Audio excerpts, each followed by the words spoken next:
Hey, welcome all to the Common Good Podcast. It's Monday, November 14th already, Dan. November 14th.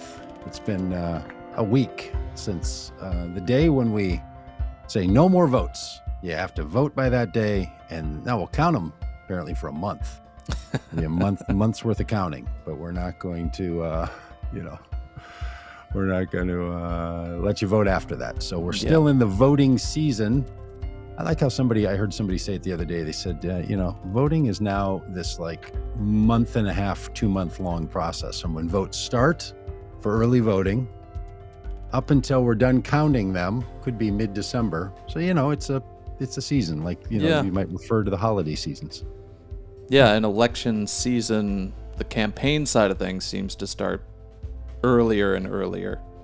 Like we're a week after the elections and people are already talking about 2024. So guilty as charged. Yeah. Guilty as charged. I've already started talking about that. Like, it's not long now until you're going to, right. And then it's going to be a presidential election, and that takes a lot. And you got all that. All right, so we're going to do a couple of our updates here on the Monday after the Tuesday, where things went shockingly well. Not to brag, but you and I riding on a bus. We're saying to people that would listen to us, it might not be as bad as we think. Obviously, here on this podcast, we've been saying for months, I think the Democrats could hold the House. Worried when see so many of the polls that were saying, "Oh no, it's going to be terrible," but turned out not to be. Turned out that there were a lot more people who, when they chose to vote, as opposed to the opinion that they expressed to a pollster, made a different choice. And you know what I don't understand about pollsters? Why don't they just ask people, who are you going to vote for? Who are you going to vote for?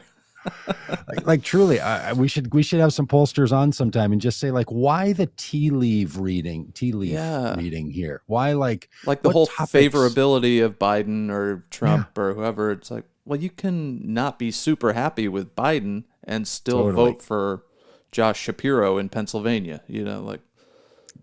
Absolutely. There's but not somehow a direct correlation. We know the percentage of people who say that they're pleased with this, then that will determine this. And if this particular issue, like abortion or inflation, is more important to them, then they're likely to vote on that. That is just wildly not true. I mean, there's and people I have talked to, and myself, you asked me about what issues matter most to me. The things I would tell you matter most, and how has the Biden administration or how have Democrats reacted to that? Not favorably. Immigration, the death penalty, taxation. Not at all have they done what I've wanted and demanded and shaken a fist and gone out in protests for. I'm still going to vote for them, right? Because for a whole lot of reasons of the things that they've done well and what the alternative is, all kinds of stuff. So I don't really understand.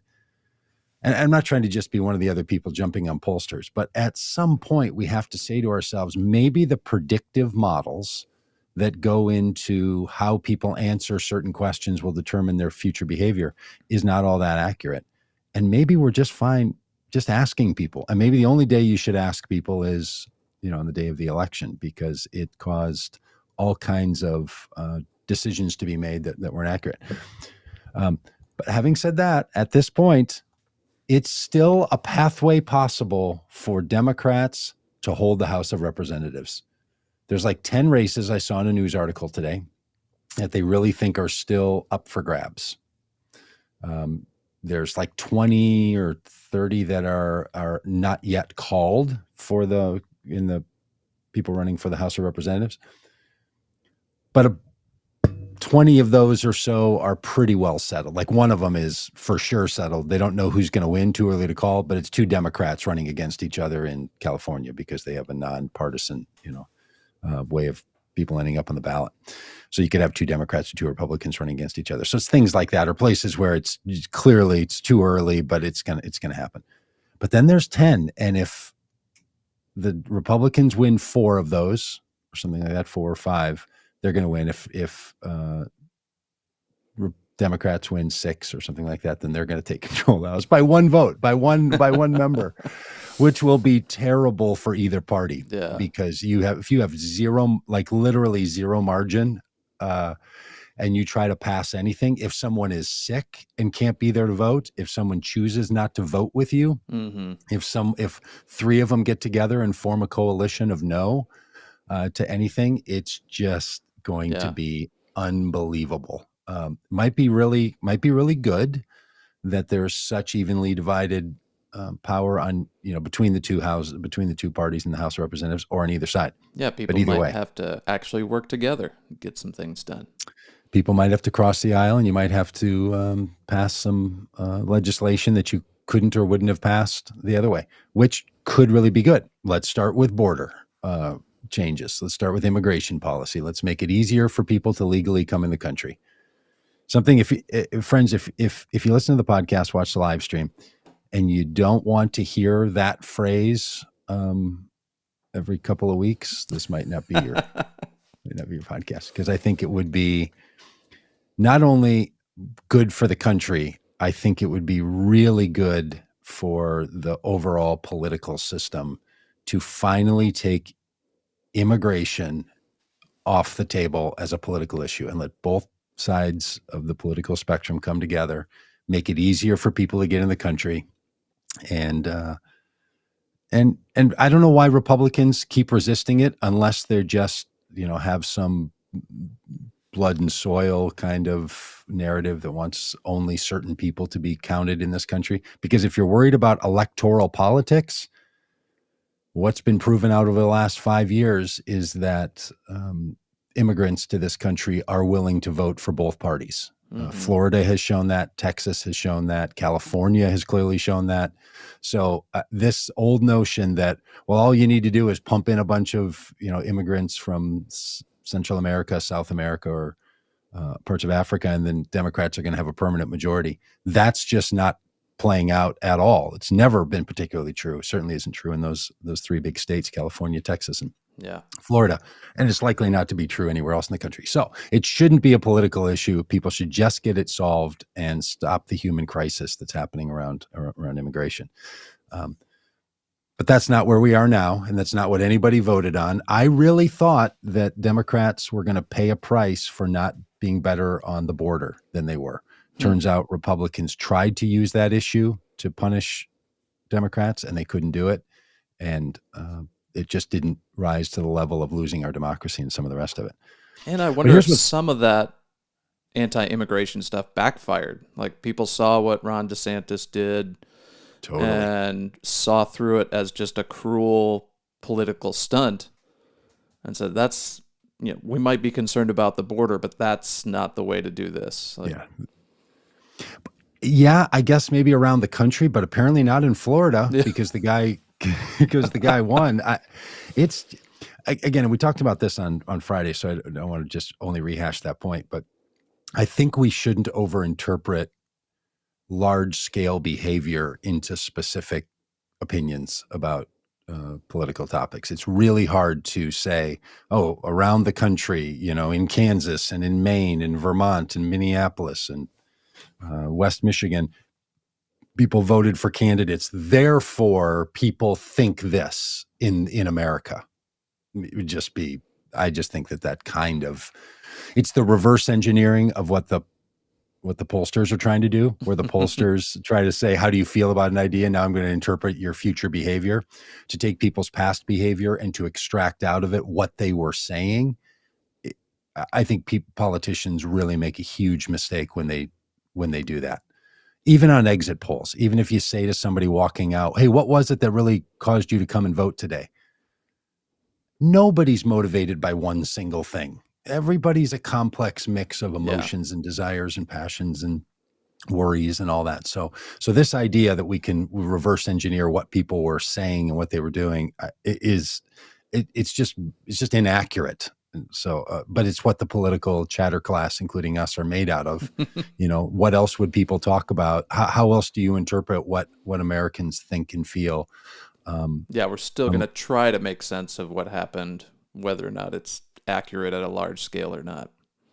And this is really what human beings do, right? Where human beings are storytelling animals, right? What we do is make stories to describe the situation we're in. That's been the human project all along, right? There's been no time where, since the dawning of conscious interaction, that human beings have not been telling stories to explain their circumstance and then communicating those stories over time to one another.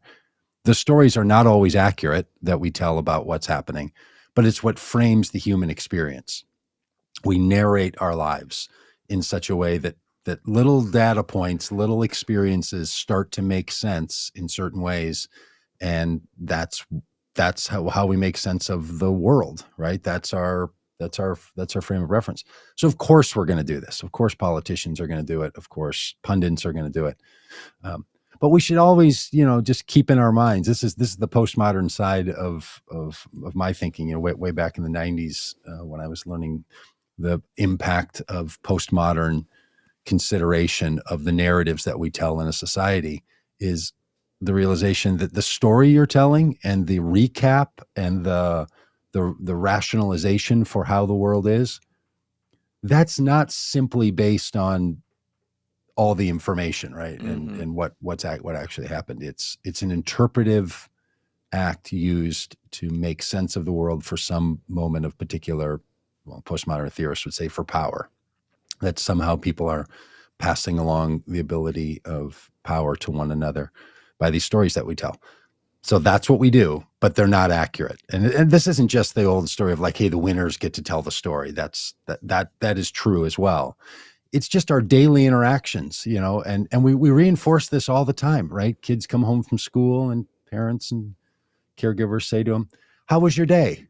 Right? So you just experienced something for 6 hours, and then you came home and someone says, give me a story to make sense of what happened to you over the last 6 hours, and add some interpretation to it and frame it up in some way that normally is going to happen in a sentence or two.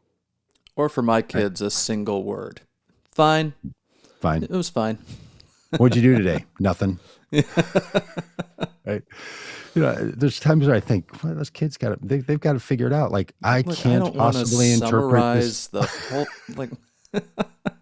you had to be there. Let me tell you. Yeah, that's a great response. Yeah, sometimes I joke. People are like, how was your day? I'm like, I try not to judge. I'm just trying to live in the moment. Is that what we're supposed to do? That's also a great line when a server at a restaurant comes up to you and says, how's the food? I'm really trying to live outside of judgment right now. Just live in the moment. I'm chewing. But this is what we do as human beings, is we try to make sense of the world so that we have some pathway forward, so that we're not living in the total darkness of just singular experience, one after the other, because that becomes anguish, right? You can't live like that. And then some of the real deep philosophers, what they remind us of? Oh, we're all just telling stories to avoid the dark, cold reality that we're all going to die someday. So don't let that leave your sight. Whatever story you told yourself about how the day went, what you're going to do tomorrow, plans that you're making for vacation down the road, you're just distracting yourself from the realization that in 100 years, you're not going to be here. So, that crowd, love those guys, which is all true. So we do this storytelling narrative, and then what we do is we end up competing stories against each other. So political work, social engagement, arguing about important social issues, is deciding together which story is it that we want to live in. Which story do we think is the most powerful? Which story do we think is the most direct? And how do we actually want to live in this world? So that's what really goes on with politics, and then with all the scripting that goes on, and then all the post scripting that goes on after an election, is people doing the things that human beings do, trying to make sense out of a bunch of data points. Okay, but having said that, really good news, folks. It was really great news, and it would even be better news if Republicans had to pay a price. Dan, here's my question for you. I don't know how much you after we've been on the road for 6 weeks or 8 weeks, whatever it was that we were out, it's kind of nice to come home and not think about this stuff over the weekend. So I don't know if you did or not. I tried really hard not to.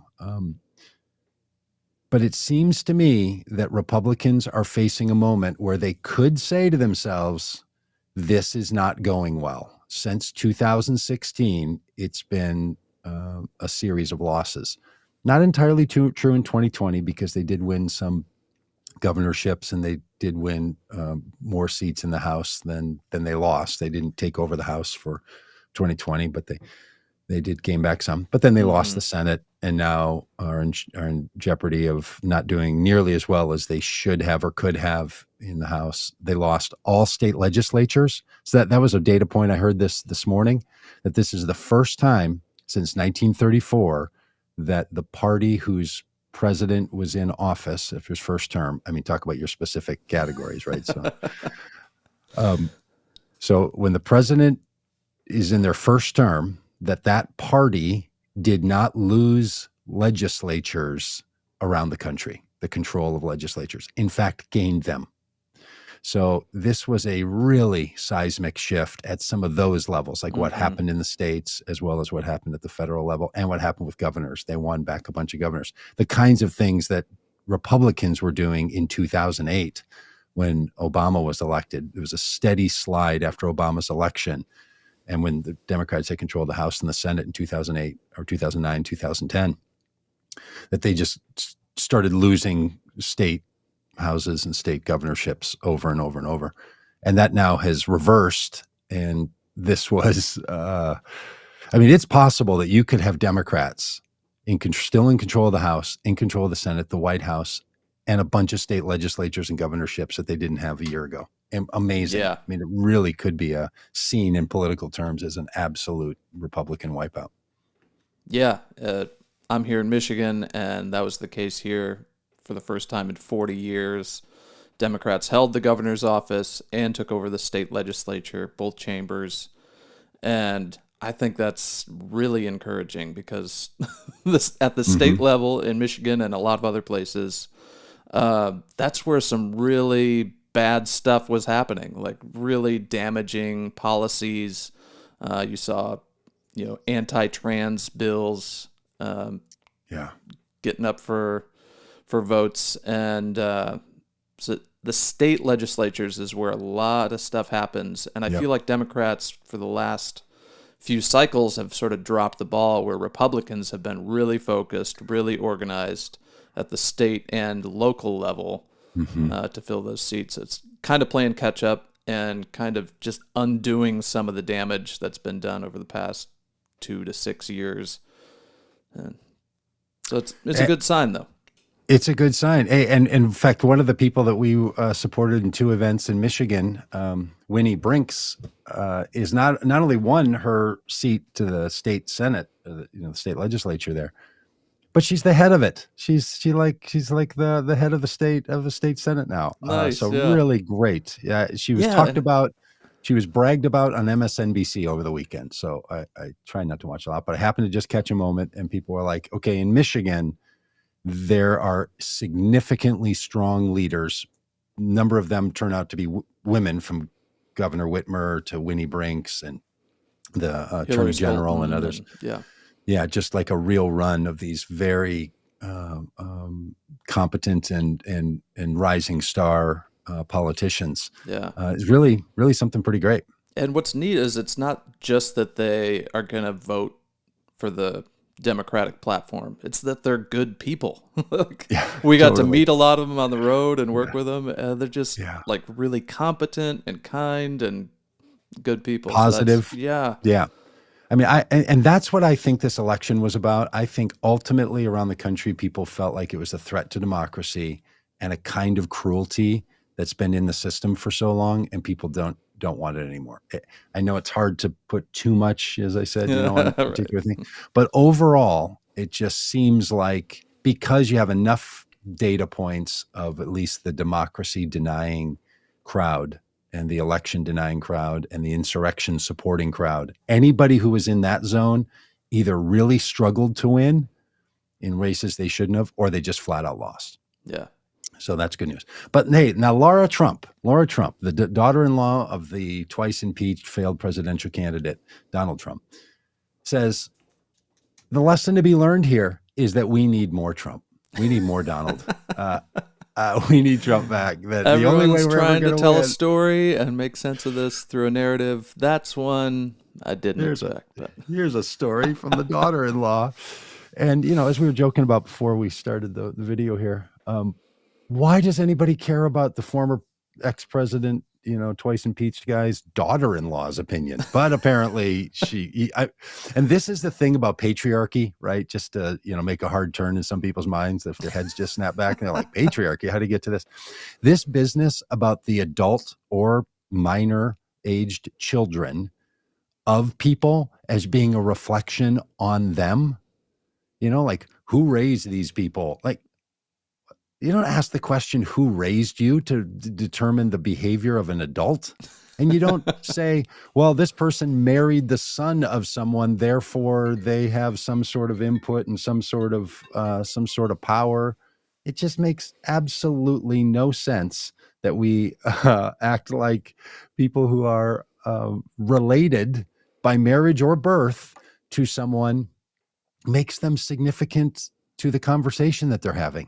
But we tend to do this stuff in our society all the time, especially with politics, and somehow with entertainment, kind of those where those two worlds blend, that who your parent is or who your child is or how your child lives and behaves is somehow some reflection on you. And, for all of us who have parents, which is pretty much everyone I know, and many people who have children, no, you don't have any control over what your parents do or what your children do, and then let alone taking credit for it. It's really shocking, right? It just comes up over and over. Well, but anyway, to take a page out of Trump's book, if the kids are really great kids, you take credit. If they're bad kids, it's their fault. So. I know what you're alluding to. Did you hear? I actually watched the video recording of him saying that in the interview. Did you see about his endorsements? Yeah. Yes. I mean, it's not like people are summarizing his comments. He literally said, we should play the video at some point. I should pull that up. Yeah. If I win, I should get the credit. If they if they win, I should get the credit, all the credit. If they lose, I shouldn't get any of the blame. Statement right to the reporter, looking straight in her eyes, says it to her. Just an amazing, talk about a guy who is just mocking all of this constantly. And then, okay, one more Trump rant here. It dawned on me maybe Thursday, all the candidates that Trump really got behind are people that are made in his mold. Mm-hmm. Celebrities who have no capacity to serve as a government official or politician. And it's like he wants to wanted people like that to run to make him look like it's a normal thing for someone to be so incompetent. You just go down the line of the people that he picked over and over, from J.D. Vance, who did win, is going to be a terrible senator, Dr. Oz, Herschel Walker, Carrie Lake, a number of other people that didn't even get through their primaries. They're all people who had some sort of celebrity around them and are statedly like, this isn't the area I've ever worked in. I've never done anything like this before. And that's what makes me the right candidate, is I'm fresh. I'm a fresh approach. It's just utterly ridiculous. And I'm so glad that Herschel Walker still could be the next senator from Arizona. Georgia, yeah, terrifying. Thank you from Georgia. And here's what is terrifying. Carrie Lake, running for governor in Arizona, could win. J.D. Vance in Ohio, running for Senate, did win. Herschel Walker could win. Sure, Mehmet Oz lost. Trump could go 3 for 4 out of those, or he could go 1 for 4. And the votes have already been cast in the Carrie Lake and Hobbs race for governor in Arizona. It's already settled in Pennsylvania, but they're still yet to decide how it's going to go in Georgia. And so all of this bubble could move either direction on, are we going to have incompetent celebrities be our politicians? And is that a movement that's afoot? And I was really afraid a week ago that that's what we were going to end up with, was a shift to just get the celebrities that are incompetent. And look, famous people in other industries run for office all the time, right? Sonny Bono was a Republican, of Sonny and Cher was a Republican from somewhere, maybe Arizona, and turned out to be, a functional senator or congressman. Al Franken, my senator for a short bit of time, was a comedian, turned out to be a very serious politician. Arnold Schwarzenegger was whatever Arnold Schwarzenegger is, a bodybuilder or actor or just influencer, was a governor. Ronald, like people come into politics from other fields. I'm not saying you don't have a role in our political society as an elected official unless you're X, Y, or Z. But there's a big difference between those people having been in one industry and taking very seriously governing and politics and social and political cultural issues, and people that have no interest in it at all until the race is announced. Like their first thing is elect me, right? It's not like even our governor here in Minnesota for a while was a former professional wrestler named Jesse Ventura. And he, at least for years after his wrestling career, was a talk show host on political issues and was the mayor of a small town outside of Minneapolis. So he was doing the things, right? He was like in the world. He was in the field. That's one thing. Trump's candidates, this batch of new Republican candidates, these are folks with just no conversation. But now maybe Carrie Lake, because she was a newscaster, did. But her whole posture is elect me because I'm not a professional politician. That is just that approach is to me is just seemingly nonsense. Like, I'm not saying people have to have only done politics their whole life. It's probably best if they've had some varied experience. But this thing that people are running on, that Republicans are running on, just makes me mad. Well, it's sort of the self-fulfilling prophecy of the Republican Party that the government is always failing. Yeah. The government can't do anything right. And then they elect people that just run things into the ground, like, Trump elected or nominating the guy for the EPA that was an oil tycoon. You can't make this stuff up. Like, in the previous years, he was determined to, undermine the EPA in every way possible. And then he gets to be in charge of it and just guts it from the inside. And then I wonder why our government doesn't function all that well. Right. That they want to destroy the government to show that the government can't do good and big things. Yeah. And that used to be the argument in our country, right? There was a period of time when it was kind of the FDR Roosevelt movement of the 30s and 40s that said, look, the way this country is going to function is with a engaged, active, sizable federal government that's going to do big things. And so lots of things happened out of that, from Social Security and Medicare and the Highway Act and the growing military, like lots of government engagement in making our world function and work. And that perspective was then countered through the 60s and 70s by a Republican movement that said, no, we need to get government out of all that business and let private industry. So that's held by lots of people, but really kind of figureheaded by Ronald Reagan. Not only in his election in 1980, but he was actually one of those working voices of that through the 60s and 70s. So you had these two big competing ideas. How much government should you, and sometimes it would be talked about as big government and small government. And President Bill Clinton was famous for having said in his State of the Union address, the era of big government is over. And that's sort of a wink to that era. And then Biden comes back in and he's like, no, we're back into the FDR business. And what I mean is the government's going to play a significant role on the things that the government should be playing a significant role on, because we can't just have other parts of our society having to go it alone, and people need support. There's that argument, right? And that's what frames up for a lot of people their understanding of politics in America, federal politics and so on. And then there's the anarchist side and crowd, right? The people that are like, oh, I don't really care about how much the government does or doesn't do. We just want to disrupt it and burn it down. Yeah. And start with people that aren't beholden to that, don't think about that, whatever, however they view it. That group is what's been growing over the last 20 years. There's now a sizable number of people who feel that. And that's the group that Trump and people on the political left have also been going after, the kind of it's all rigged, everything's rigged crowd, that democracy and capitalism are interlinked and it's all only exists to benefit the wealthy, and that there's power brokers involved in all of this that are making every decision for their own financial benefit to rape the earth of its resources and to damage people, like that perspective. And then, the myriad of those on the political right. So, and that group's always been around. Like we shouldn't, democracy is not really a thing that we can live with anymore. And it's because it's been taken over by a group of, people only benefiting themselves.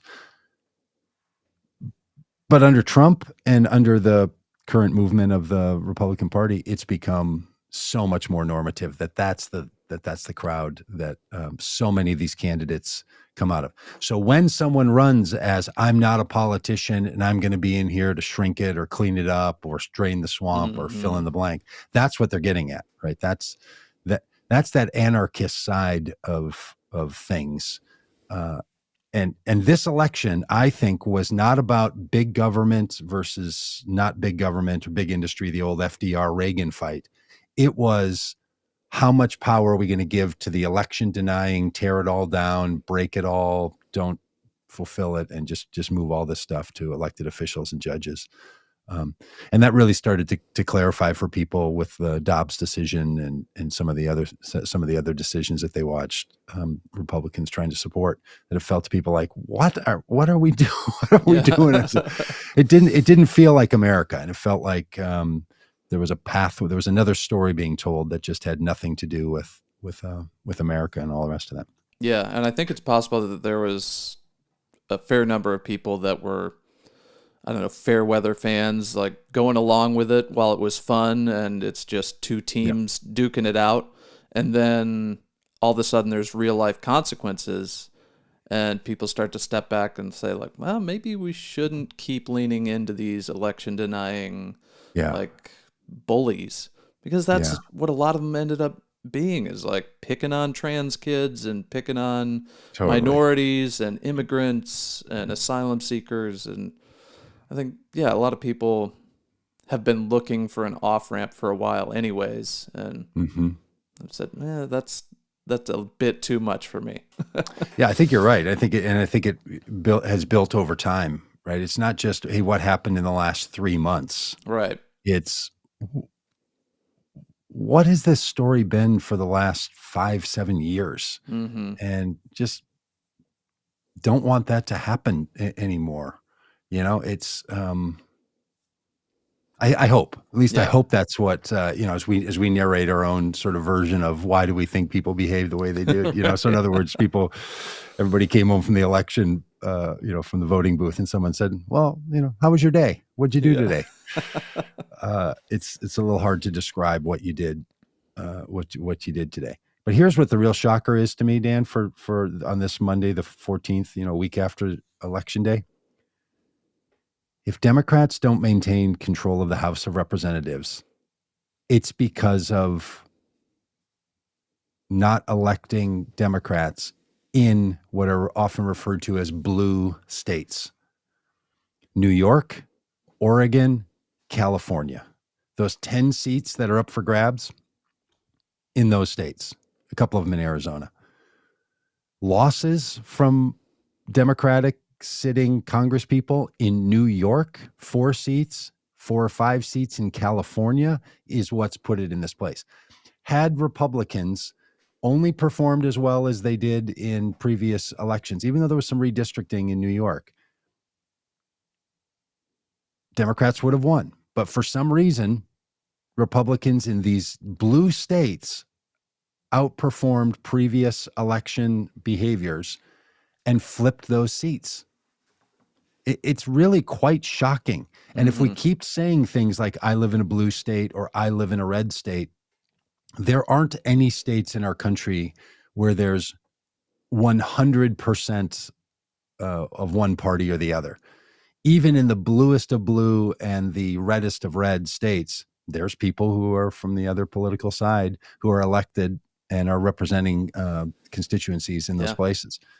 So for people who think that what's going on here is just that red states are doing something and blue states are doing something, that is, for all the stories that we want to tell to try to make sense of the world, that one is not accurate. And we really, I think, should cease from telling that story that there's red states and blue states. Yeah. And you might want to say, well, who's the governor and who controls the legislature and how, okay, I get if that's what people are talking about, but I don't think that's how most people talk about it. I think they think, well, all the people in New York are going to vote for Democrats, and in California, they're going to all vote for Democrats. Well, they certainly didn't.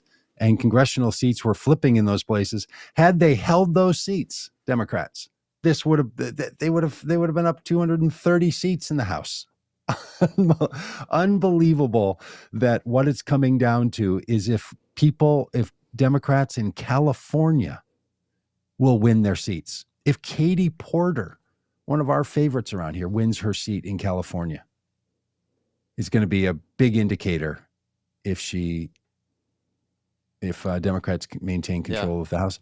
And if Lauren Boebert in Colorado, a Republican and a deep Trumpist Christian nationalist, she could lose her seat in that traditionally red area in Colorado, which is now a state that people want to call blue.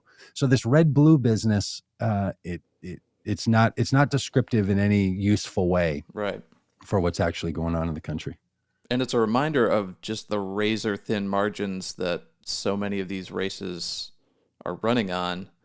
And on the tour, our friend Rob would talk about acupunctural change. This idea that like just a tiny nudge in the right direction can change huge outcomes. The swing of political power in the whole country is coming down to a handful of races with a handful of votes. And I don't want to say that Democrats in some of these states got lazy or cocky or what happened there, but I don't know. It's so I'm not close. Casting any shade on these people at all. Like, hey, you should have worked harder. You should. I'm just Katie saying, Porter is awesome. We support her and working really hard. She's also got a day job that she's working really hard at. Patrick Maloney worked really hard in New York, even though he lost. The point is not did they work hard or not work hard. The point is these places that we can tell ourselves are settled are not settled. Mm-hmm. There's still votes. There's still races. All this stuff matters. So what we need to do is not assume on hardly any races and don't give up on any. You always see every election, you hear these stories like, here's a candidate who had a 5% chance of winning, and then they won by 35 votes and this kind of thing. And the other way, here's somebody who you totally thought was going to win and it didn't happen. Mm-hmm. They didn't win. So we can't see the world, the political world, as if it's settled and fixed. And this just is a place where that is what happens. It doesn't do us well. So all of our California friends, all of our New York friends, don't overly cheer on your blueness of your state. Because it's not an accurate reflection. Even though you put up these maps, and we have one up right now, and they get marked as red or blue depending on the winner of this past election, like at the Senate level or for the state legislature or something. We tend to do that, and you tend to block the entire state, outline in one color or the other, which creates a picture in our brains that's not reflective of, and certainly, doesn't help people to know how to move forward in the world. Right. And we talked a bit about this on Friday, the idea of like a mandate based on number of, seats won and that sort of thing. And I think this really shows that neither side has received any sort of mandate. And that means for Democrats and Republicans, like, we've got to be focused on the best ideas, convincing the average Americans that these are good ideas. And I think both sides have kind of run on fear, like we just can't let the other team win. I think Yep. Democrats have presented and implemented more actual solutions to problems lately. But they got to stay on that, and they got to convince people that these are good ideas. These are the things that are working. And I just haven't seen that from the Republican side at all. I haven't heard an idea. I haven't heard a plan. How are you going to fix inflation? Like what? Look, okay, so Republicans in 2020 and 2022 are going to have won 25 or so House seats, which is a lot, right? Over those two elections. Trump lost in 2020, but Republicans gained more seats in the House. Lost the Senate, but they gained more seats in the House. And this year, the same thing could happen. They'll pick up some. Democrats had a 13-seat lead, and now they may lose it or only win it by one seat. So for some reason, in the middle of all that nonsense, people are still flipping these seats from Democrats over to Republicans, right? And as you say, there was no plan. In 2020, they literally did not have a platform, which often a political party has. And Trump just said, there is no platform. We're not even going to have a platform committee. I am the platform. Vote for me. That's that. End of story. I mean, again, just the brazen nature of we don't care about any of this stuff. Just burn it down and let me light the match. And then this year, their pitch was put us in Congress so that we can show how bad the Biden administration is. So we can hold hearings. So we can impeach Biden. So we can impeach Biden. That's your plan. Yeah. It's not just us that is saying that. The people who I saw today and over the weekend on Republicans who run the Senate Electoral Committee and the House Electoral Committee, they're saying it like we can't just be running low-grade candidates and not have a message. And our message can't be, look how bad the Biden administration is doing. You have to actually get out there and work on some issues. And Democrats are trying hard to say, look at all the things we did.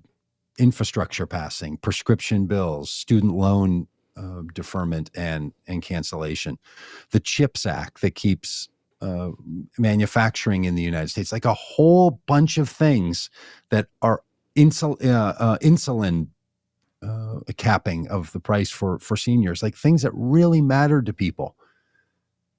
And yet there's still so many people who don't even see that as the primary, rationale for voting for Democrats. It's really quite remarkable.